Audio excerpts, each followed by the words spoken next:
It just sounded like most of the other jobs that I'd ever done. It was a new club in the Caribbean. There's something not right here, Jayne. You're taking drugs back to England? Putting drugs in a shampoo bottle? It's ludicrous. It's mental. That's it. Life over, in prison, in the Caribbean, 20 years. Good luck with that. Hey, how can he still love me after what I've just got him into? The guard says, Englishman, you'll be dead in 2 weeks.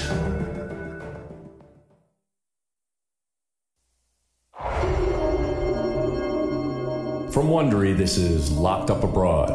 I'm your host, Jim Clementi.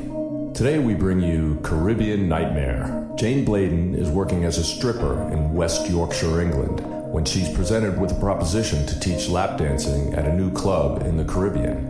She and her husband David arrive in Guyana for what starts out as a dream vacation, but soon they realize they've been tricked into smuggling multiple kilos of liquid cocaine back to England. They successfully get through 2 custom points before being arrested in Guadeloupe, and they end up spending 2 harrowing years in prison.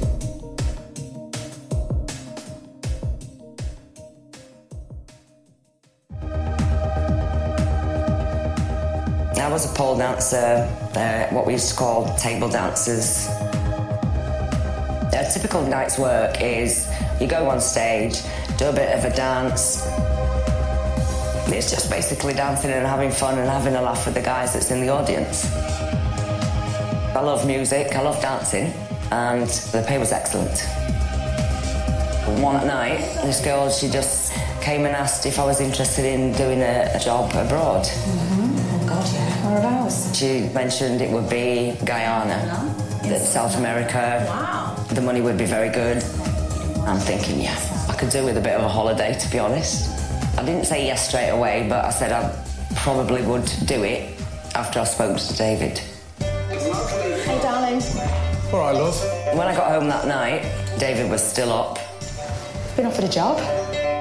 She said she'd been offered some work out in Guyana in South America. I said, what type of work? He said, well, lap dancing, pole dancing. It's just basically teaching their locals how to do the job. I said, not a chance. I said, there's no way I'm letting you go out to South America, not in a million years. We didn't argue about it, but I just said no. I said, Jayne, it's just not happening. I was angry a little bit because I'd got it in my head that I was going off to the Caribbean. He can be stubborn, but I usually get my own way, so I thought I'd be able to talk him round. The next time I was working in the club, the girl introduced me to this tall, dark guy. Said, oh, I'm Mr. Biggs. Pleased to meet you. Beautiful woman you are. Thank you very much. You're welcome. It was very polite, very charming. He even said to me it was a new club in Guyana. They needed to teach some of the local girls, so I would be teaching them how to do the pole dancing and just doing a show a night myself. Because all you do is teach the girls? Relax during the day and then just work at night. And you'll be doing a show a night yourself? To me, there was nothing unusual. I did mention to him that David wasn't so happy about going on my own. I just asked if it would be possible for David to come with me. I don't think it'll be a problem at all. Really? Yeah. Wow, that sounds brilliant. He said, I'll come and meet him, we'll discuss it so David's comfortable with everything. I was thinking, that's it, we're off. In my head, I was already packing my bags. About 2 or 3 days later, I had a knock at the door. Hi, how are you? All right. My name is Steve. Everybody knows me as Biggs. Came in, sat down. So, David. Mind if I call you Dave? Not at all. And straight away, I like the guy. And he says, I know you can probably worried about things and sending a girl out to South America. It sounds dodgy. But believe me, he said, that's why I said I would pay for you to go with her. Your hotels and everything will be paid for, all your expenses. I think I just pushed that niggling little doubt to the back of my head. I'm starting to think, well, you're worrying for no reason. Come on, when was the last time we had a holiday? So we decided there and then, right, let's just go for it, you know. Let's go out there and have a break. Okay. Nice. We'll do it. Shook hands. They said, I'll be in touch with your tickets. See you. I'll see you when you get back. We're on. After he'd gone, Jayne was like smiling, laughing. She said, I knew we were going to go whether you wanted to or not. Mwah. You happy now? Yes, I'm happy now. I got my own way in the end. Yeah, biggest mistake of my life. Without a shadow of a doubt, you know. We got off the plane, and it was around about, I would say about 8 o'clock at night. Walked to outside expecting someone waiting there, you know, like they do with the name cards and everything. Someone's supposed to meet us there, they're not here. We had loads of people coming up saying, do you want a taxi? And I'm like, no, we're all right, we're waiting for someone. No, thank you. No, we're all right, thank you. And I said to Jayne, we've got to get out of here. I said, because I just don't feel safe. Well, we've got the details of the hotel, we know where we're going, so shall we just grab a cab and go there?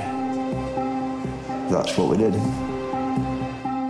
The driver pulled up outside the hotel. It was a big hotel, 5-star, all well lit up, very clean.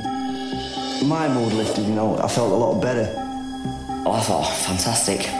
This is what I came for. So I went up to reception, gave them his names. David and Jayne Blaydon. Couldn't find us. I'm sorry, there's no reservation number about me. I said, you need to check. I said, there's got to be a mistake. Checked again. We weren't booked in. And I could see Jayne's face, you know. Then I got a bit thinking, what the hell is going on? You're in the middle of South America. You've got no hotel room. It's getting late at night. Nobody's met you. All my alarm bells that had all been kicked to the back of my head now started ringing again. Oh, well, you know what? So I said, look, only thing we can do is book in, you know, pay for a room. And then tomorrow, try and get hold of these people. Right, OK, thank you very much. We'd been about 5 minutes. There was a bang on the door. I answered the door. Hi, I'm Michael. He looked a little bit rough and ready, you know, the guy, but polite, very polite man. Look, I'm so sorry. I should have met you at the airport. All I can do is apologize. Jayne was a bit angry with the guy.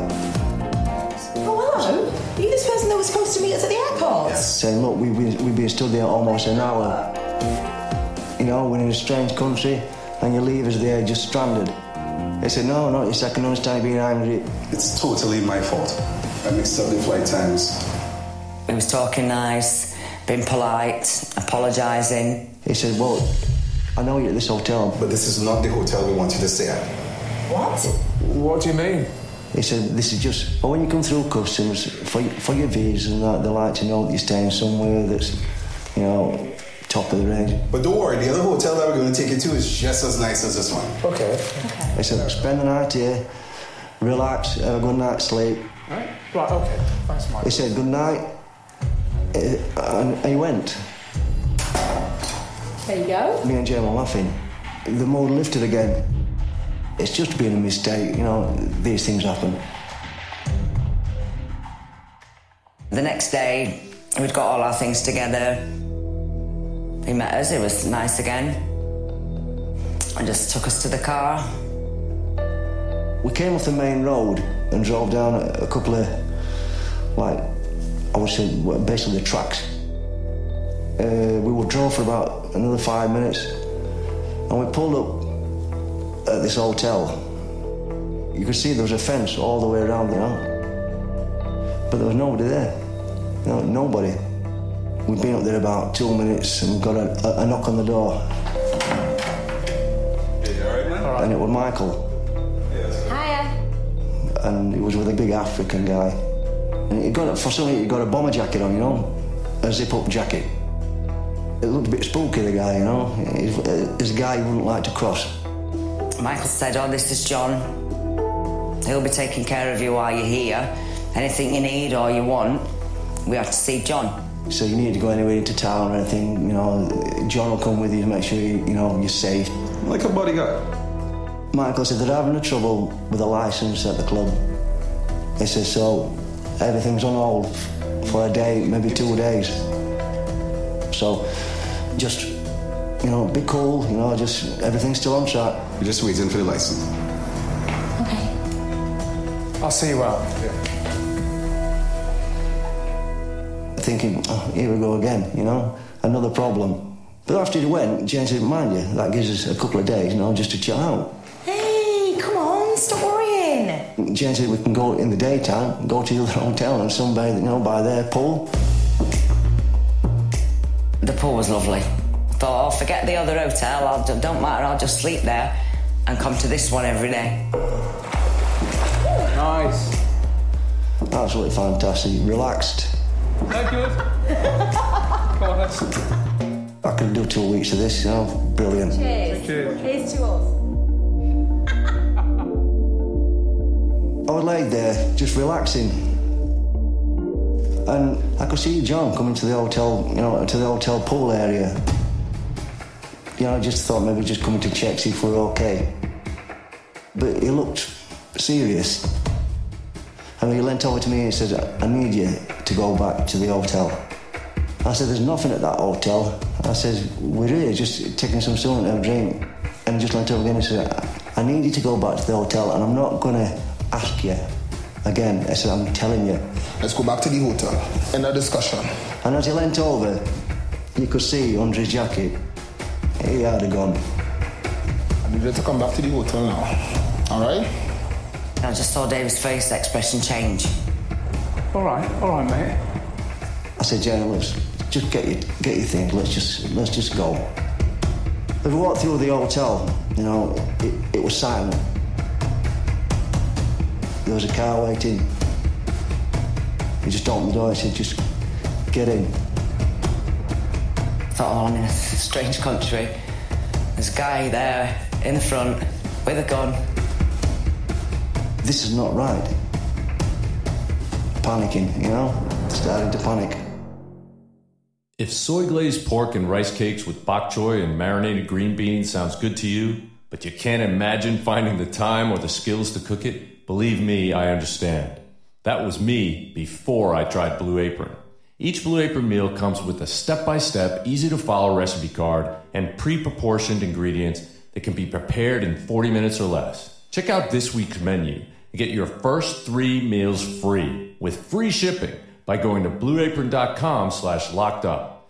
You'll love how good it feels and tastes to create incredible home-cooked meals with Blue Apron. So don't wait. That's blueapron.com/lockedup. Blue Apron, a better way to cook. Want more Locked Up Abroad in your life? Introducing Wondery Plus. Wondery Plus is the only place to get exclusive access to unreleased audio content, including an unaired interview I did with Billy Hayes. He was featured in our first episode, and there's going to be much more. With Wondery Plus, you'll hear stories you can't hear anywhere else. Wondery Plus is also home to behind-the-scenes looks at our show, scripts, and even more. Visit Wondery.com/plus to continue to experience Locked Up Abroad and to get your first 30 days free. That's Wondery.com/PLUS. Don't miss out on all the exclusive content your ears can take. Sign up today. When we got back to the hotel, Michael was waiting. He said, I need you to go up to your room and I'm coming to talk to you in a minute. God, seriously, I'm pissed off. Jayne's walking around the room, ranting and raving a little bit. What the hell is going on? There's nothing to do here. I said, Jayne, just calm down. Let's see what they've got to say. And the door just opened and they walked in. Michael said, look, I don't know what you've been told in England, but you're here to do a job. I said, what do you mean? What do you think you're here? Nobody flies all the way to South America for no reason, Dre. I'm here to do a dancing job. He says, no matter what you've been told, there's no club, there's no dancing. He says, you know why you're here. You're taking drugs back to England. Simple as that. And as soon as them words come out of his mouth, take drugs back to England. I think I just lost it. You were having a flat. Wait, I am You're not going to do exactly as you're told. All right? John says, you're in this country. Nobody knows whereabouts you are in the country. And if we want you to disappear, you'll just disappear. All of a sudden, they looked huge. I think I was scared to death. Michael said, look, we're taking your cases and your clothes. And then we bring them back and we put in a key of cocaine in each bag. 1 kilo in each bag. Jayne's just checking and saying, I'm not doing it, I'm not doing it, I'm not doing it. There is no way I am doing it. Shut up! John said, you are doing it. And that's the end of the matter. Tomorrow morning, you will take to the airport and things will start from there. They took us cases, they've got us passports, they've got any money we had. These guys said, don't try and leave your room, don't try and leave the hotel. It says, because you'll pay. They said, at the end of the day, you'll pay with your life. Now we're just stuck there in the room. Both of us were just absolutely terrified. Okay. For the first time in my life, I just didn't have a clue what to do. And all I could think is, God, we've had it, you know, we're in trouble here, we're in big, big trouble. One point, I said, listen, I'm going to have a look and see, you know, downstairs, see if there's any way we can get out of here. There's nobody else in the hotel, there's no guests or anything like that, because I assume this is just what they use this hotel for.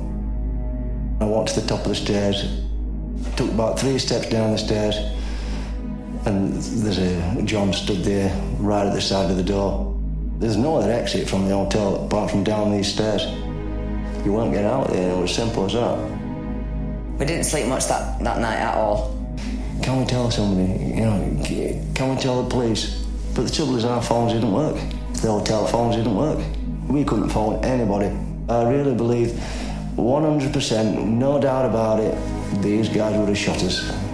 Total and utter nightmare.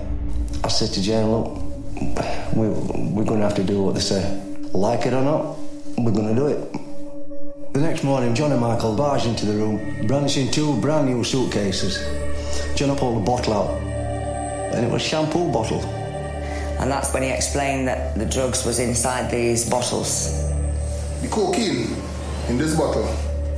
I thought, good God, you know, this is going to be amateur hour, putting drugs in, you know, in a shampoo bottle. I thought anybody just, like, opens that, they're going to saw straight away what's in it. And they said, 8 bottles in each case.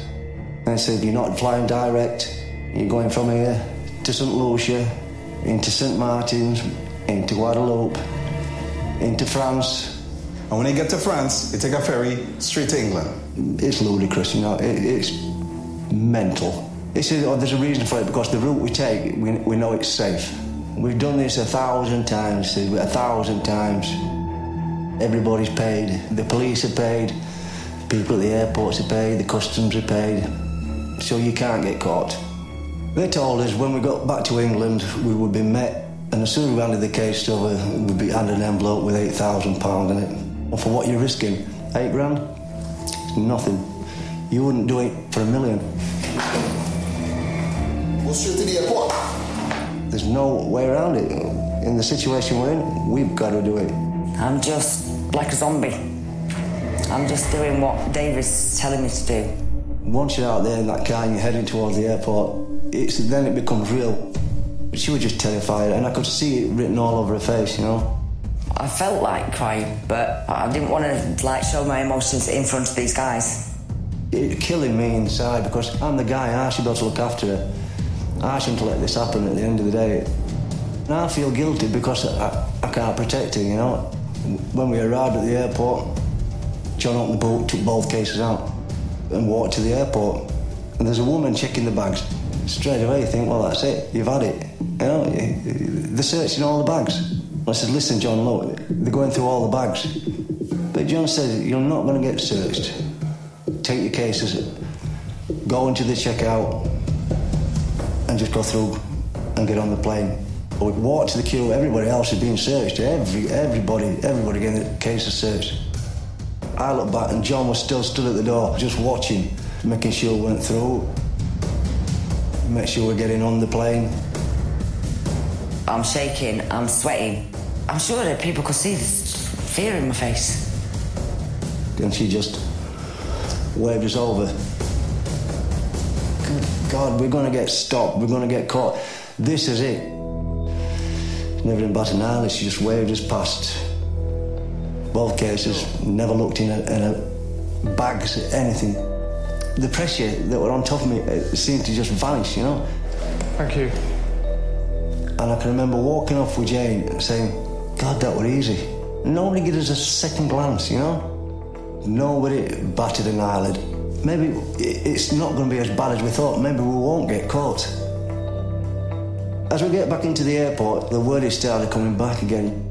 We're waiting at the carousel, 5-10 minutes, the bags come round, and then it's that walk. You know, you've got to go through customs, you know? You've got to go through customs. And all I kept thinking to myself is, I feel sick, you know, just calm down, calm down. It's madness, you know, because your head's going 1,000 miles an hour, thinking, if you get stopped, what shall I say, what shall I say? I'm still scared to death, thinking, do I look like I've got anything with me? I'm trying to act as calm and normal as possible. I looked at the guy, he smiled, and I thought he was going to say, come through. Hi. I've got a counter, please. Yeah, no problem. But he just said, can you put your bag on the counter? And at that point, I could have physically been sick there and then. You have a lock, key? Yeah. You unlock it, please.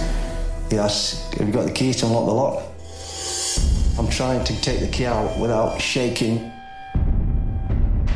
He never said anything, he just looked at me, looked at the bag, rummaged through the bag, and it's like he knew what he was going for. God, I thought my heart was going to come through my mouth.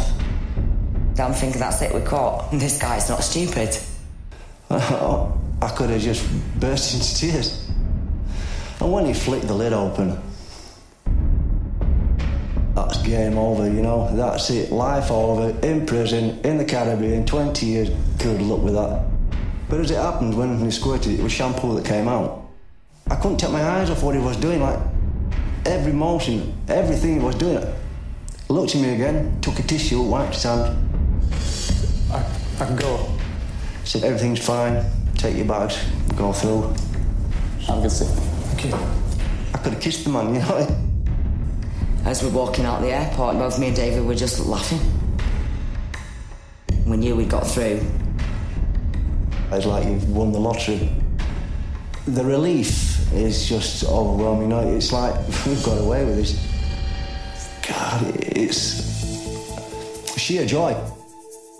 It was my birthday. So David says, go out and have a drink and have a good time for your birthday for tonight.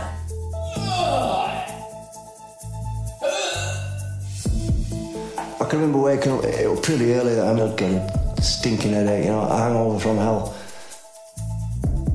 And I just nudged Jayne.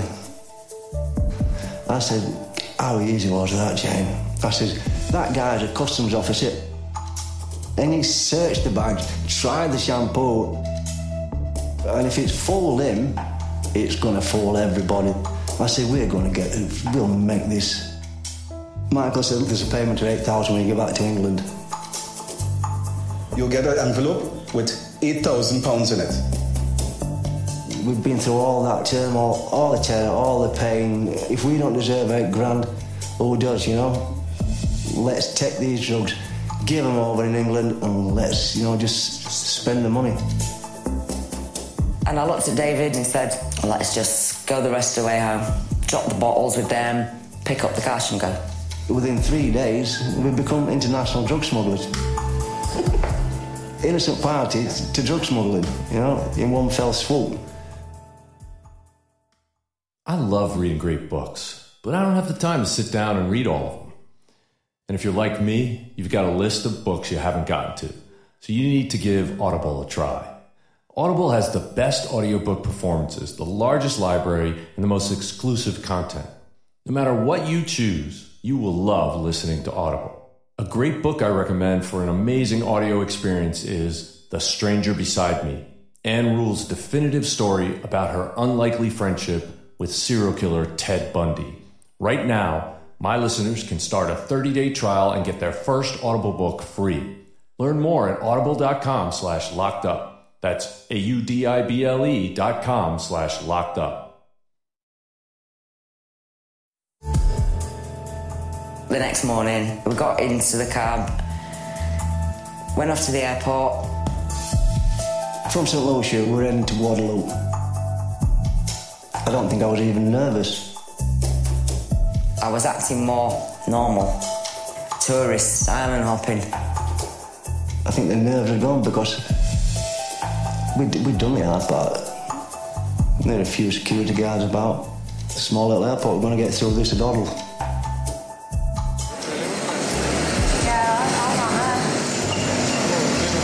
Bags come round and ours still hadn't come off the plane. Everybody else got their luggage. Ours still didn't come off the plane. And I remember looking around and thinking there's less and less people now in the airport. We stood there 5 minutes. One bag came round, and it was Jayne's. There's no more on the plane. We have 2 of these. I took it off. Still waiting for my bag, no bag.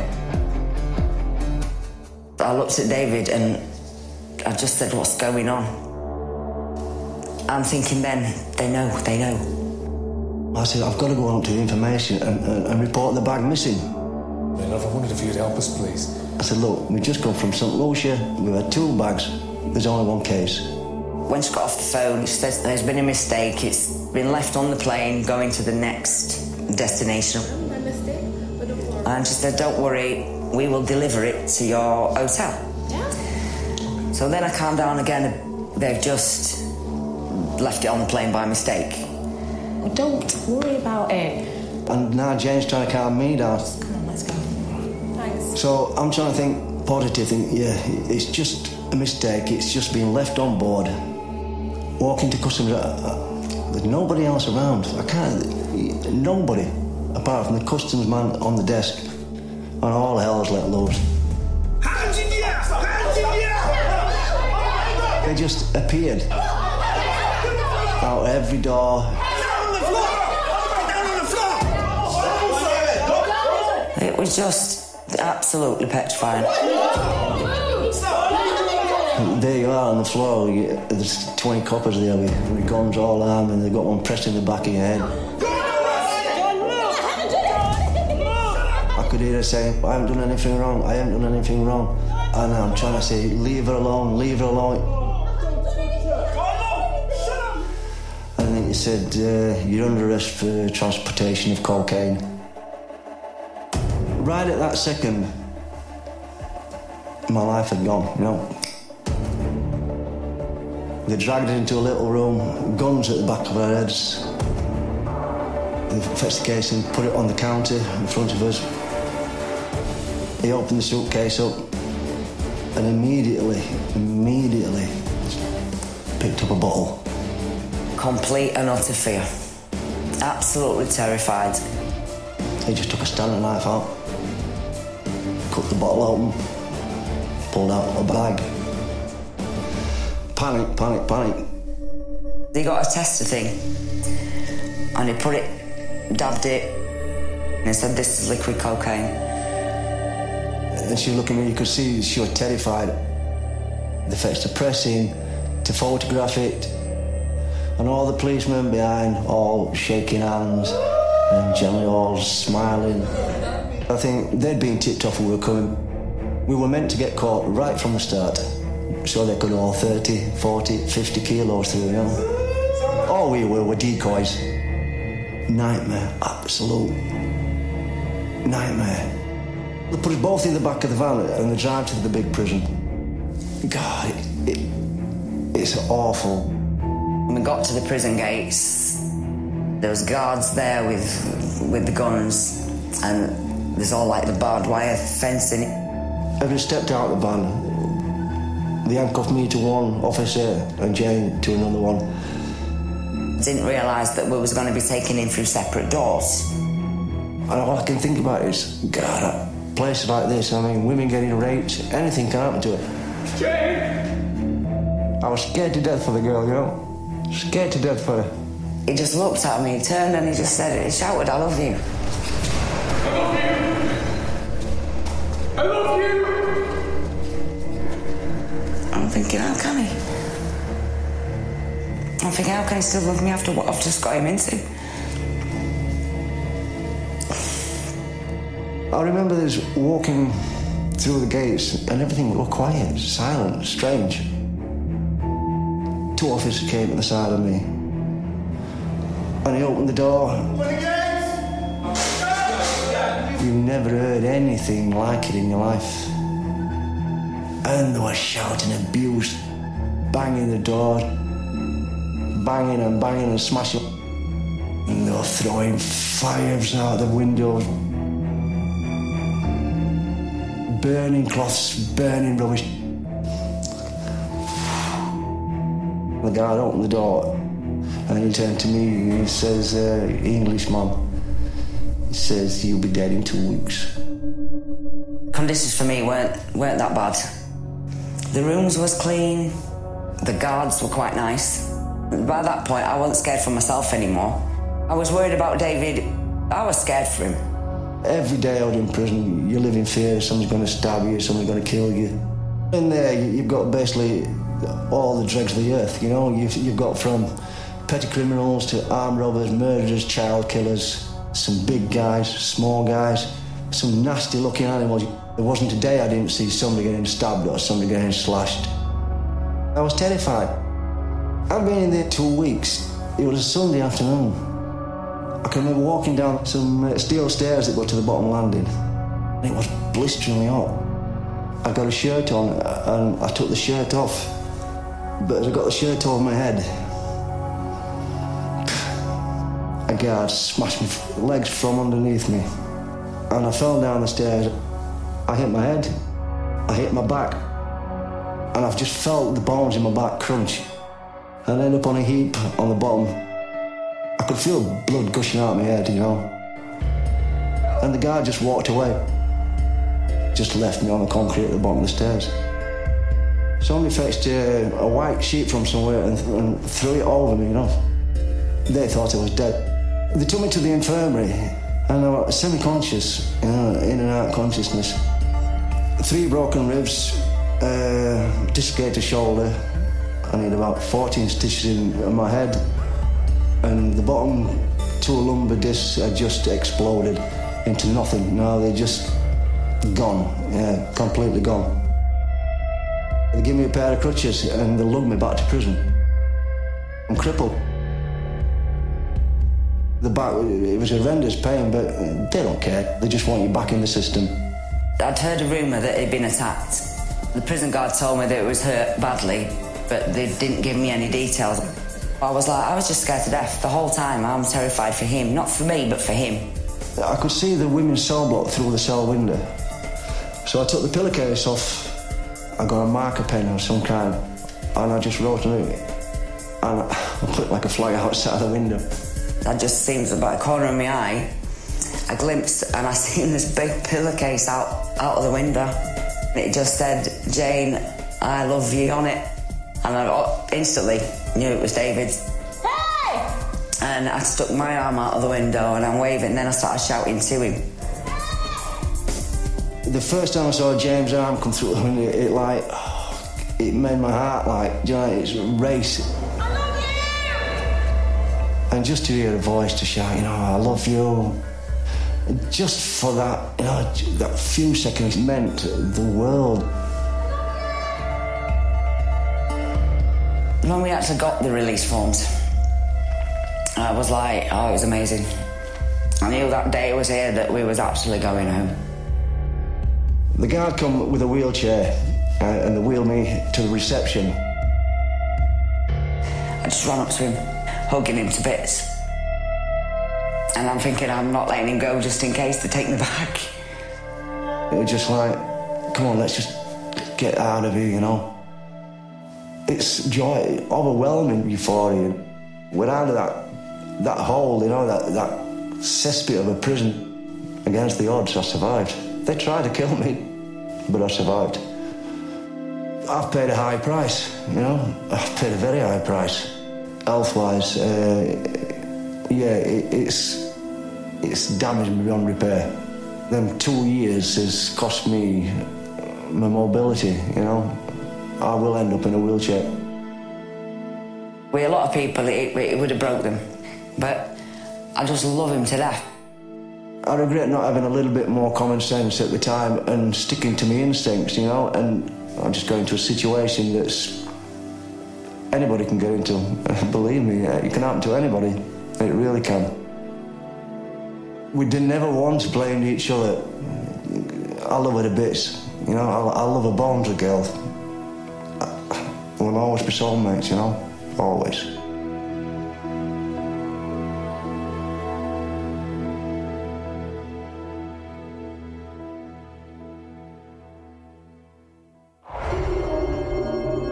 Thank you for listening to Locked Up Abroad. You don't want to miss a single episode, so subscribe today on Apple Podcasts, Stitcher, the Wondery app on Android, or wherever you listen to podcasts. You'll find a link to subscribe on the episode notes. Simply tap or swipe over the cover art. You'll also see some great offers from our sponsors. Please support our show by supporting our sponsors. If you have a moment, I'd love for you to complete a small survey at Wondery.com/survey. Give us your ratings and reviews on Apple Podcasts, and be sure to tell all your friends about our show. Locked Up Abroad was produced by Raw TV Limited for National Geographic Channels. For our audio adaptation, the editor is Sergio Enriquez. Our producer is Donna Himes. Our executive producers are Jeffrey Glazer and Hernan Lopez for Wondery.